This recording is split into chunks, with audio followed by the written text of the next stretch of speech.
How's the royal family? I pray that everyone is doing well. Well, my royal family, I'm going to give an update on this bullshit. First and foremost, I'd like to thank Craig J. keeping me abreast and on top of what's really going on. And as usual, I did a deeper research. So, I had reported hours ago about this beast that had kicked our royal son. Well, let me give y'all an update.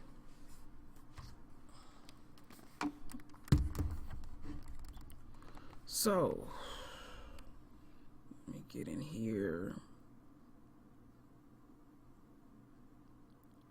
So Riff, that's his last name, was arrested and booked in Sedgwick County Jail on Sunday on suspicion of ethnic intimidation, battery, and resisting police.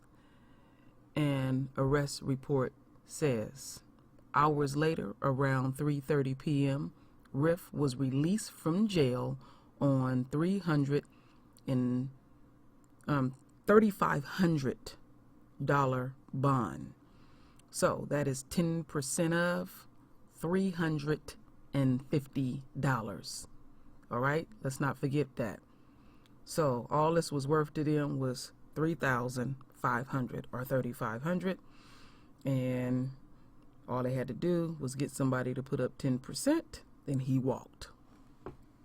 The sheriff's office said Riff does not have any special bond conditions.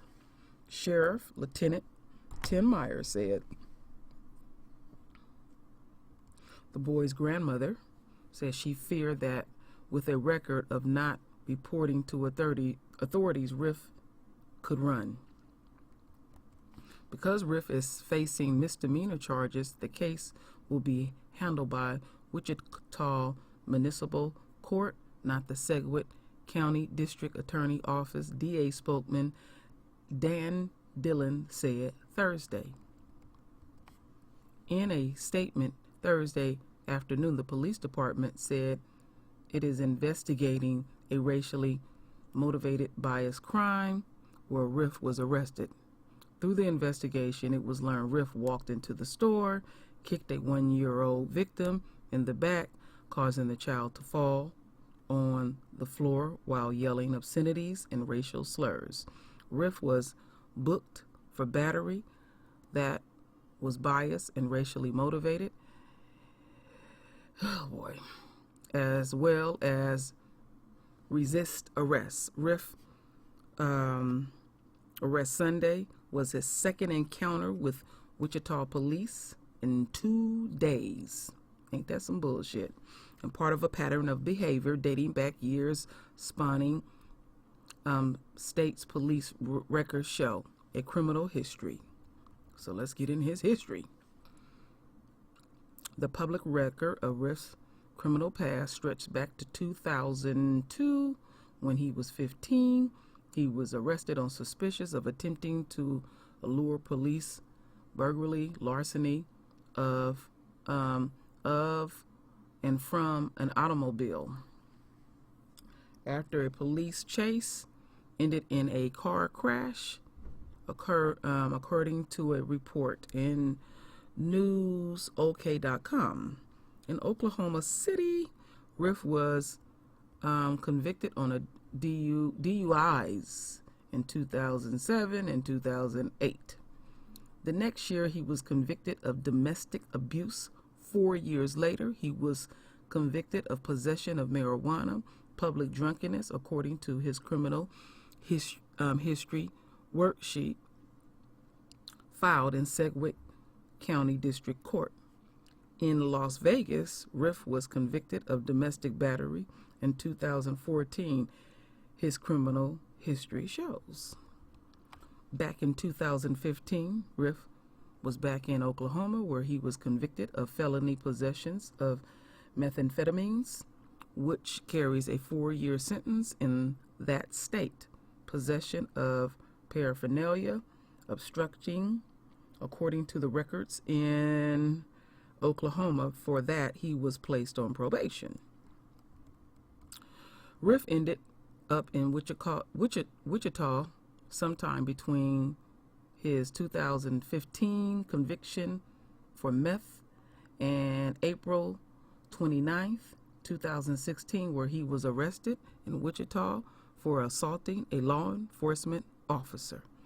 After Riff spent nearly 2 years in and out of jail, prison, and a mental hospital, we knew the mental was coming in, hospital in Kansas. During the 16 months of supervision, boy, this dude is dirty. Wow. This is some bullshit. Okay, so he was supervised for 16 months. Then they released his funky ass September 17th. The Kansas Department of Corrections records show less than a month later, on October 12th, Riff was released from state supervision. It is not clear if Kansas authorities communicated to Oklahoma about Riff's release. A spokesman for the Oklahoma Department of Corrections says Riff appears to be in good standing. Ain't that some bullshit? He kicks our royal son in the back and he's in good standing. He gets out of jail on $350. We shouldn't be surprised. White privilege at its finest.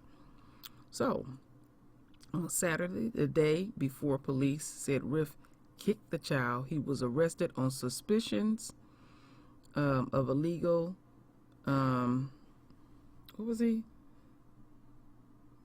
Okay, he inhaled, or they said he inhaled some type, they don't even know what the hell he inhaled. So he was arrested, then the next day he was arrested on the near the 29th in Iraq. It doesn't appear he was booked into jail for that, so he didn't go to jail. In a financial affidavit filed on 2016 Kansas City court case, Riff told the judge he had been unemployed for 2 years at the time and provided an address for a house in North Green in another section of the court document, which was signed by Riff on May 3rd, 2016. He says he was homeless. This is a scum-ass motherfucker. So, let's listen to this video, and I will close it out. So now Miss Whitaker is going to show her face. And what I do not like is how this woman is reacting to all of this. I'm not saying we're supposed to go ballistic and lose our mind, but it's just like she seems like she's sort of unfazed. All right, this video is about 2 minutes. It happened so fast. It was Sunday morning on the 23rd. We had left the house about 6:30 in the morning. I was getting the grocery cart, and my daughter she's 11. She was holding his hand, walking him behind me in the store. And before we even got in the entrance, I just heard a thud. But I'm thinking it's something that fell off of a shelf or something. Not thinking it's my son. My daughter was screaming, so I turned around, and she was picking my son up off the floor. And the man was making his exit out the door, and a bystander tackled him to the ground. And he started yelling out, just racial obscenities, calling us the N-word and saying he was a white supremacist. And the Dillon staff came and intervened. A man from another department came from behind and helped hold him down. Then the other staff came and got involved and helped hold him down too. And he was yelling all types of disrespectful obscenities at them too, like he did the whole time until the police got there. He just kept saying he's a white supremacist. He sounded really belligerent, like he was under the influence. So he sounded real like a baby. He just kept repeating the same things over and over. Just calling us out our names and just kept saying he was a part of the white supremacists. And he was saying other crazy stuff to the worker and the bystander that tackled him. So he was just all over the place. He kicked him. She was saying he kicked him. She was saying it over and over, and she was just real hysterical. And I was just like, who? Because I'm like, we didn't see anybody when we was getting out the car. You know, it was pretty dark, but I didn't see anybody, let alone feel anybody behind us. I mean, who would come up and kick a toddler, 1-year-old from behind their back? Wow. Like I said, homegirl is just a little bit too lackadaisical for me. We have to, again, like I said, be diligent, watch each other's back, and we can't have the attitude that she have, you know. We got to speak more forceful.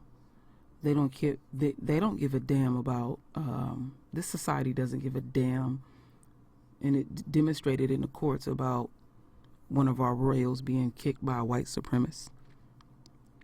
And when we have an opportunity to speak before the world, yeah, she speak with good diction and all, but she needs to speak forceful, saying we're not putting up with this, we're going to protect our royals and all of that. You don't sit up there acting like you are so oblivious and clueless to racism in America. This is disgraceful, my royal family. I don't have a lot to say because I had a lot to say on the first video, but Craig J, again, I thank you, my king. That's the update. He got a slap on the wrist. He's out and about. I wouldn't be surprised if he get arrested at the end of the day. So it is what it is, my royal family. So anyway, my royal family, render your voice with your beautiful divine words. And as always, my royal family, I thank you for your love. I thank you for your support. And with that said, Ashe.